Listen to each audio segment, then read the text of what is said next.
검찰이 김건희 여사 명품백 수수 사건을 수사심의위원회에 회부했습니다. 이원석 검찰총장이 직권으로 수심위에 회부를 한 것 아니겠습니까? 대검찰청은 더 이상 논란의 여지가 없도록 이렇게 매듭을 짓는 게 바람직하다고 결론을 내렸다는데요.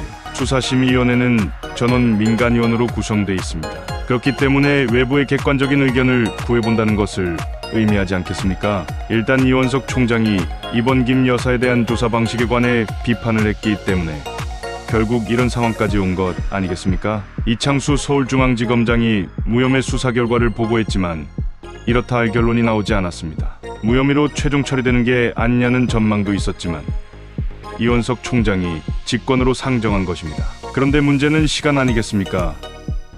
이원석 총장 임기는 겨우 3주밖에 남지 않았습니다. 수심위를 꾸리는데 일주일 정도 소요된다고 합니다. 경우에 따라서 이 총장이 임기를 마친 이후에 사건이 처리될 가능성도 있지 않겠습니까? 수심위는 150명 내지 300명의 심의위원 가운데 무작위로 추첨을 해서 15명을 선정한다고 합니다. 출석위원 과반수 찬성으로 최종 의견을 결정한다고 하는데요.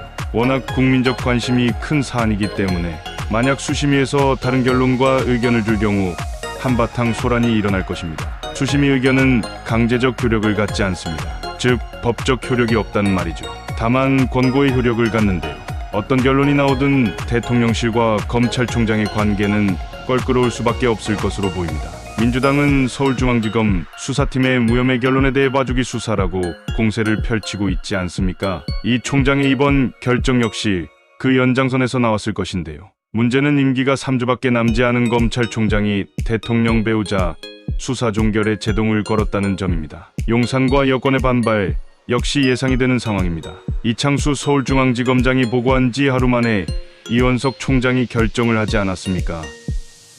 그도 나름대로 9월 15일 임기 만료 전에 자신의 임무를 마무리하려는 의도일지 모르겠습니다. 하지만 한 가지 의문이 드는 대목이 있습니다. 자신의 임무를 그렇게 깔끔하게 마무리하고자 하는 사람이 왜 여태 이재명 사건과 관련해서는 늑장을 부렸는지 정말 의문이 크지 않습니까? 중앙지검 형사1부는 명품백은 윤석열 대통령 직무와의 관련성과 대가성이 불분명하고 청탁금지법의 배우자 처벌 조항이 없는 점을 들어 무혐의 불기소 결론을 내렸다고 합니다. 그런데 최재형 악마 목사는 자신이 하고 있는 통일운동이 대통령 업무 범위에 있고 전 김창준 미 연방하원의원, 국립묘지 안장 등의 청탁을 시도했다고 주장하고 있습니다. 이런 모든 것이 소모전이라는 생각이 들지 않습니까?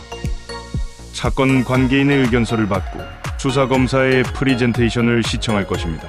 뻔한 에너지 낭비밖에 되지 않습니다. 어떤 결론이 내려져도 권고적 효력밖에 없는데 국민은 또 2 내지 3개월 혼란 속에 시간을 보내게 생기지 않았습니까?